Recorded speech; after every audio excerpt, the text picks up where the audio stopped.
So this is the new nrdd navac recovery machine that I got. I know I made a quick little video when I first got it of it operating and running and pulling refrigerant. So a couple of the cool things on this, as if you guys saw the other video, it's all digital on the display. It gives you incoming and outgoing pressures. But what's really cool is how it recovers, right? So you got your dial and you can tell it to recover faster. And I kind of played with this a little bit while recovering to try and slug it and see what it would do. But it kind of just ramped up and down and kept itself from getting slugged, which I thought that was pretty neat. Another thing about it is you can go to this purge function and it actually pushes like 90% of the refrigerant out of the machine, so you don't have this big old slug of liquid refrigerant when you're detaching your hoses, which is super cool because you can get burnt and frostbite and stuff like that from it. Here's the strap that I was telling you guys about in the last video when I showed you the hook. The handle doesn't lock into place or anything like that, so it's just on a swivel and kind of floppy.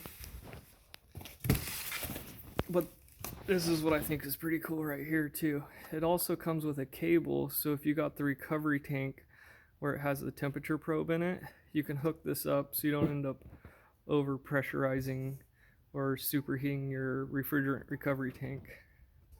Here's your on and off button, and right down here is your power inlet, which is also another cool feature.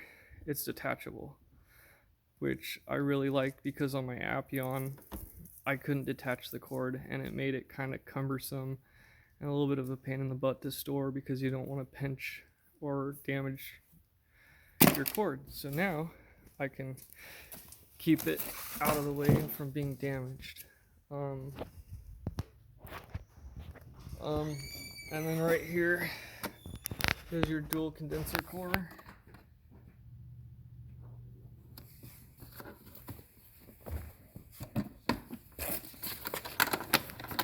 On the back, model number, serial number, basically your nomenclatures right here with a little warning about the equipment. Another cool feature is, we'll plug this in real quick. Just like with any display, it does light up. So when you have those late nights where you're trying to recover, and you can literally turn this on, have it in recovery, turn the power on, and it's not going to do anything. Unlike the appion, if you turn the appion on and plug it in, it's going to take off and run on you.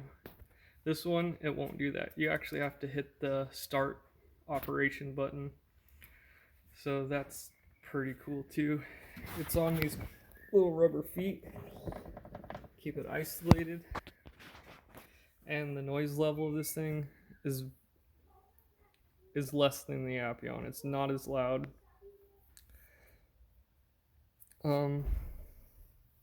What else?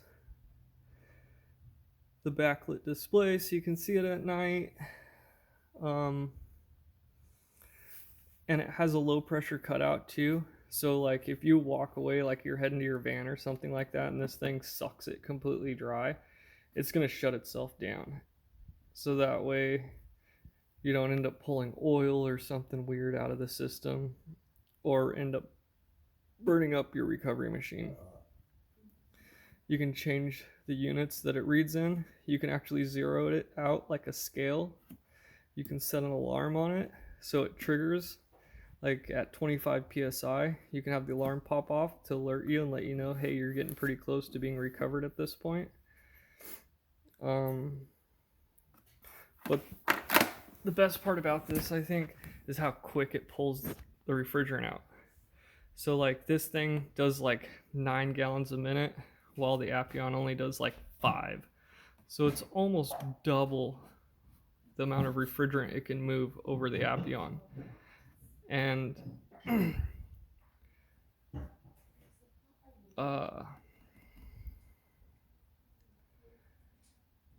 Wow, there was something on the tip of my tongue. I forgot what it was.